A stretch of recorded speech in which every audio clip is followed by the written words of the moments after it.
Well, hello there, everyone. Today I wanted to talk to you about something important, overcoming depression. That is a hard one. I suffered with depression for years, and for me, what it was like is I was in the ocean drowning, and the waves and the undertow kept trying to suck me down under, and it was awful. Yeah, years and years. A lot of it's because of the abuse that I suffered and other things. This morning, and this is why I'm talking about it, I woke up from this horrible nightmare.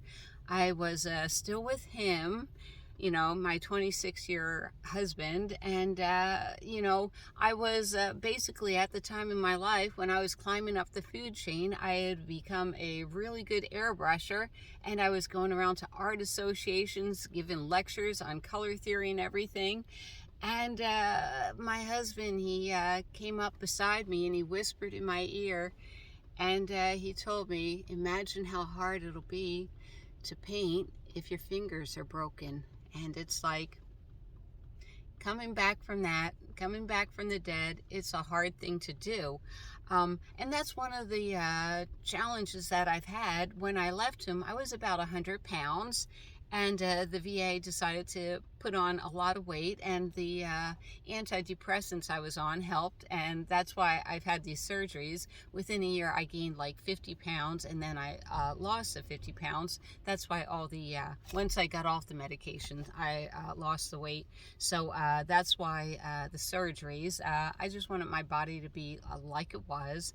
But depression is a hard thing. And, my best advice is just hold on. Just one more minute. Just one more minute. That's it. You can do it. One more day. It sounds silly. Try to think about happy stuff. But I tried to surround myself with people who, like the art association, which is very important to me, people that would uplift me and support me, lots of friends. But it was just, I would tell myself, just hold on, just one more day, I can do it, one more minute, one more hour. And you know what? No shame to myself. One day I couldn't hold on anymore. And I went to the VA hospital. I was almost catatonic. And I just said, put me in, put me in. So I basically 5150'd myself for observation. There's no shame in any of that. I knew I was going to harm myself. And I just couldn't hold on for one more minute. So it's okay to get help. Get help any way you can. Get help. Get help. Now I'm at a place that I love my life. True, I have no pressure. I don't have to go to a job. Yay. If I was on disability in the state of California, I could live fine. I would be fine just on the disability, because they all know I can crack at any moment from the stress, or, the nightmares that I suffer from, the PTSD. So, but yeah, I try not to put myself under any pressure. And that's why I love you guys. You guys are always there to support me. And I'm just so happy that you're along with me on the journey. I'm not a doctor or anything. I just found my way out of depression, and I try to help a lot of people. I try to be a little bowl of sunshine for people. That's what I try to do. Everybody lifted me up. Now it's my turn to lift up other people. There is an end to the depression. You just got to reach out. You got to reach out to yourself. I did a lot of journaling. I go for lots of walks, and I call them moving meditations. And my walks are basically talking to God.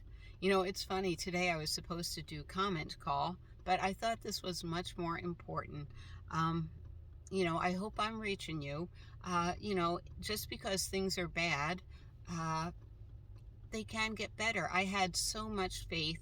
I think faith in a higher power was important. The reason why I survived all the abuse and other things that I've been through. I just knew I wasn't living the life that God had planned for me. And, I decided to start listening to myself instead of listening to others, and do what I thought was best for me. So, yeah, you can get into a better life. when I left my husband, I was in a shelter for abuse, for spousal abuse. So that's a hard place to be. It was. The shelter was very nice. Then I bounced around from shelter to shelter.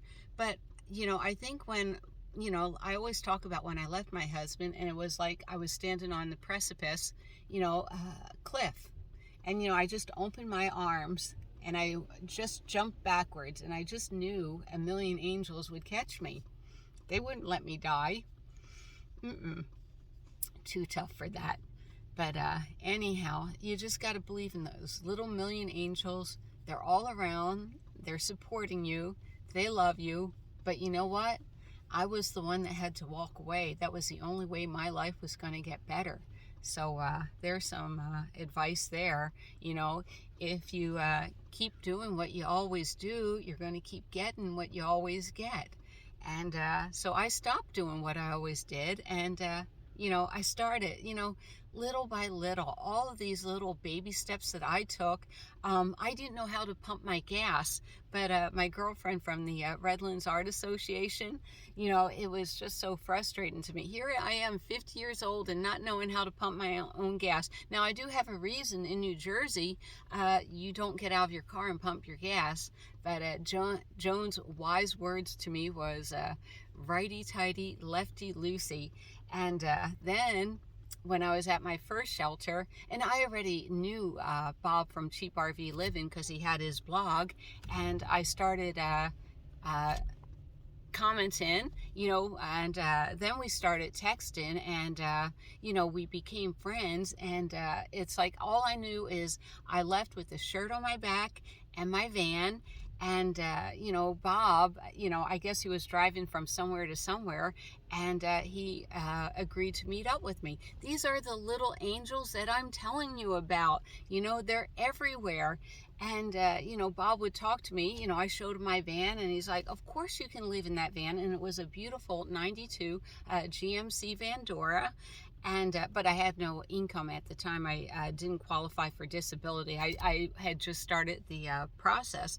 But, the other millions of tiny angels were the people at the shelters that, believe it or not, they were a blessing to me.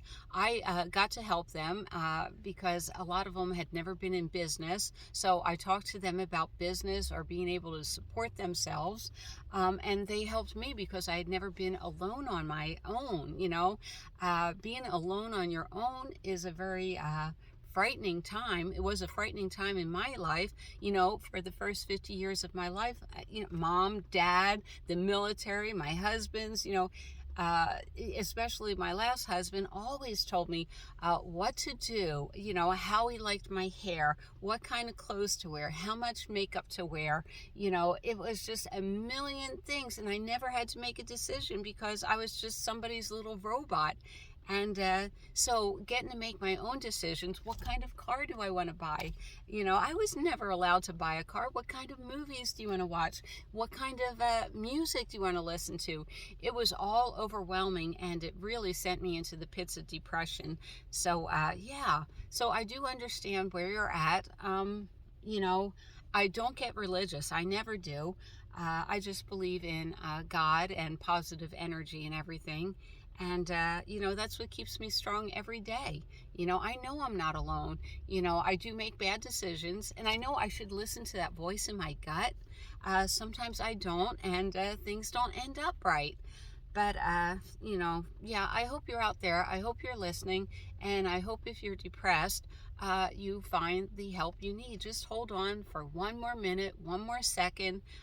That's all it takes. You just got to have faith that help is on its way. Help is on the way. It really is. Like I said, can you imagine Bob Wells, see Bob Wells, He put air conditioner. He put not air conditioner. He put solar on my roof. He did my electrical. He built me a bed. Come on. I was nobody. I was absolutely nobody. In fact, I was so nobody, I felt like trash because that's what my second husband made me feel like. So if it can happen to me, it can happen to you. Your Cinderella story is out there. Like I said, you just got to have faith and hold on. All right, I love you all. Thank you for all your kind support and everything. And you know what? I will see you down the road. Bye.